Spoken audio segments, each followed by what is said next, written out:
Alright, so in this video we're talking about a new modification for the GameCube, and let's get into it. Alright, so before I start this video, I wanted to preference that I did break a board doing this, so it is not as easy as people say, especially with no soldering experience. I have very little to no soldering experience at all, so that's why I did brick one of them, so that's a fair warning for anyone trying to do this. I just know that you might have to buy a replacement board, which wasn't that hard on eBay, but it is kind of sad that I wasted a board. So I actually was able to get the Pico installed, the Raspberry Pi Pico in here. You can't even tell, but it is in there. And so I played around with it a little bit. So we are going to switch and I'll run this guy and show you guys through OBS and everything that I've done so far, as well as try some stuff out that I haven't actually tried yet, but I downloaded to this just before this video. So this does use a Raspberry Pi Pico. It's all soldered in here. I somehow was able to do that. I don't even know if I got it successfully. Let me know down in the comments. I got an issue that I'll show on the screen right now that I've been having where it just won't load certain things, and it might be because I don't have it in the system. For the GC loader, for the SD card loader that replaces your disk drive, so that just might be it. But let me know down in the comments if you guys run into that. I couldn't find anything online saying what the issue was, other than maybe that the SD card was just too fast, so you need to slow down the memory card, but I'm not using a memory card either. So yeah, that's kind of a weird thing. Just let me know down in the comments if you run into that at all. I am going to try to replace the memory card slot covers, so that this has a covers, and replace those, but I'll do that on my own time. I don't know if I can without breaking anything, so I'm at least going to try that. Otherwise, this will just not have those covers on it. I might replace the shell in general though, so maybe look out for a video on that. So I do use the SD to SP2, and it is able to just slide in right in here and on one of the unused ports, and it doesn't take up the memory card. I also bought the memory card one. That'll probably help with the Wii if I ever want to use the GameCube stuff on the Wii. I don't own the GameCube Wii, the one that has the GameCube slots on it, but if I ever do, then that's an option for me. But I do use this guy. I think this is supposed to be faster than using the SD card. Let me know down in the comments. I'm not 100% sure on that. Other than that, I didn't have too many issues. I'm not very good at soldering, like I've already mentioned, so you probably won't ever see the soldering job on this guy, but it wasn't great. This guy took a lot of brunt of the force because I didn't know what I was doing. I kind of just desoldered something on here and lost it. So this guy's sadly bricked, but I did learn a lot. I plan on doing some more mods. Let me know down in the comments what mods I should do for different consoles. I'm really interested to know what type of mods you guys would be willing to see and which ones would help me. I do plan on doing it to a different console, so I own another one of these GameCubes. I plan on leaving that one stock. I want that one to be completely stock, and then this guy's going to be the modded one. Put as much mods into it as possible. So I'll probably do that with a bunch of the consoles. So let me know, again, down in the comments which mods are worth it, which ones maybe I shouldn't actually do. So let's go ahead and switch on over to the computer. We'll run this guy. We'll show you off some of the games I already have on here, as well as a loader that I just found that I should be able to rip the games that I own off of and store them on the SD card. I only downloaded the ROMs that I already own copies of the game of. That's kind of the legal gray area. And so let me know down in the comments if you guys see anything that I might have messed up, if you guys see a message on the screen, or if that previous one is telling me that I messed up installing the Pico. I'm not 100% sure that I did it perfectly. So I'd love to know you guys' feedback on that, as I'm new to the whole modding scene in the first place. So I'm just trying to figure it out, and you guys' help and comments will be very appreciated. So let's go ahead and switch on over and check out this GameCube.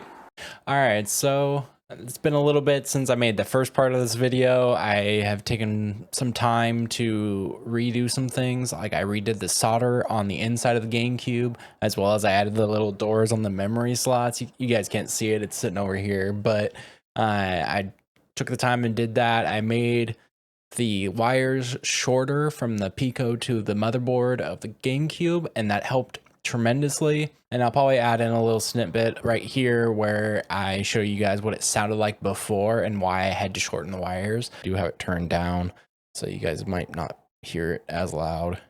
I'll turn it up slightly when you guys should listen to it.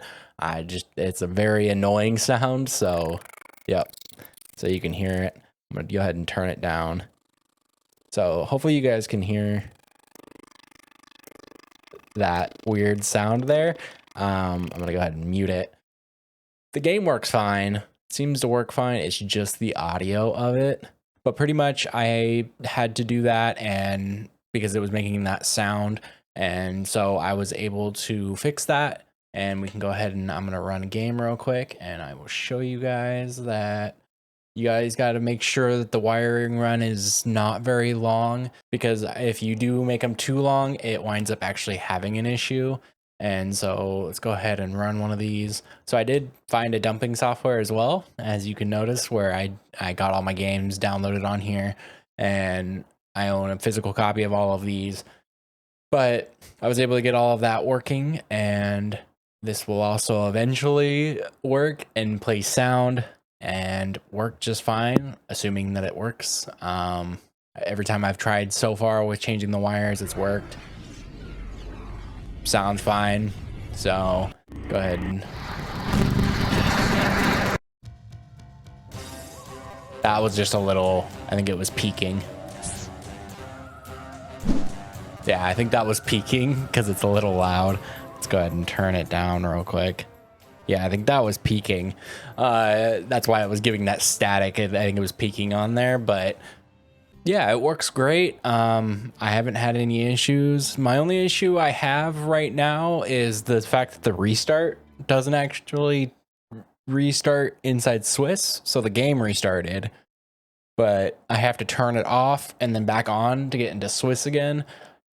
Let me know down in the comments, is that something I can fix? I have no clue if there's like a setting for that. I did find clean rip, which is how I was ripping each game onto here. It takes about 30 minutes per game, so it does take quite a bit, but it is a good way of doing it. If you have a larger collection, maybe go on like archive.org and do that. I'm not saying I did that. Hypothetically, I did, but I do recommend trying to maybe get a Wii, and I've heard that's faster, so that might be just an easier way to get a Wii with GameCube slots and everything, so you can just download it through that onto your Gecko, and then you can play it on your GameCube if that's what you're wanting, especially with this new change here. I did update Swiss as well as the Pico itself, and it's working really well. I have clean boot set for B, so if I hold the B button on the controller and I boot up the GameCube, it will boot directly into clean rip rather than going into Swiss,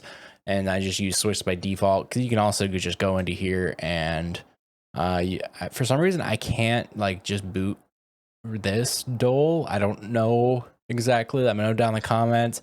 I also can't run anything inside of Swiss Dole files. I can't run any of these for different applications. I can't run this guy for the GC loader.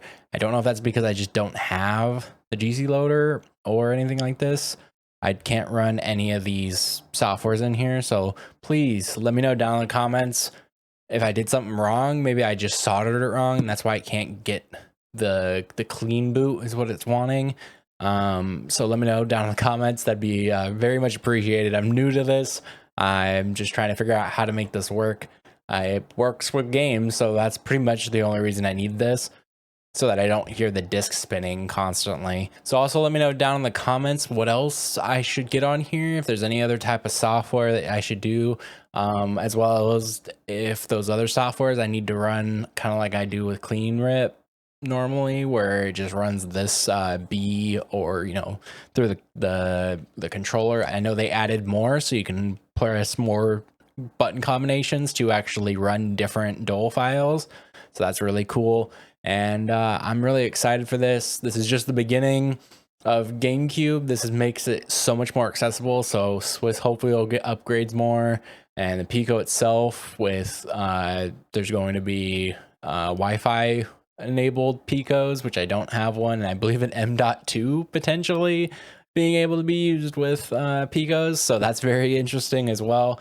So let me know down in the comments what you guys think about the Pico mod for the GameCube as well as Swiss, and if you've done any of it, and have you run into any issues with my compatibility with games. I actually don't know if there's any issues with that, as it should be just running on the machine, right? I don't know about the 2-disc games where maybe it tries to get you to put the disc in, on how that works. Maybe you have to save beforehand. Let me know down in the comments. I will probably play through Tales of Symphonia, right? Is what the name of that one is. Let me check that real quick. That's one I have 2 discs on. It's like the only game I have that, yeah, Tales of Symphonia. So that'll be one that I play through, and maybe that'll be an issue. Let me know down in the comments. This has been a great experience. I'm really loving it. I love that I don't have to switch out the discs if I want to play a different game, but I also like having physical games. So I just like the ability to have that option, so I can plug in this guy or bring it with me and I don't have to bring all the games. But if I'm home, then I have the games. That type of stuff is kind of cool. All right, before we get out of here, like this video if you liked it, dislike if you don't, hit the subscribe button and then turn bell notification on so you get notified when we upload new videos, as well as when we go live. And I'm going to be trying to stream GameCube games and a bunch of other consoles and a bunch of different mods, as well as the analog systems and a bunch of other things, just to play some retro games. So if you go ahead and subscribe and turn the bell notification on, then you'll get notified when we do that. And also look down in the description for Twitter, Discord, affiliate links. Those will help out the channel a lot by just engaging, or if you buy anything on Amazon, that's actually a great way of supporting us as well. And there's merch down there as well. But thank you guys for watching, and I'll see you guys in the next one.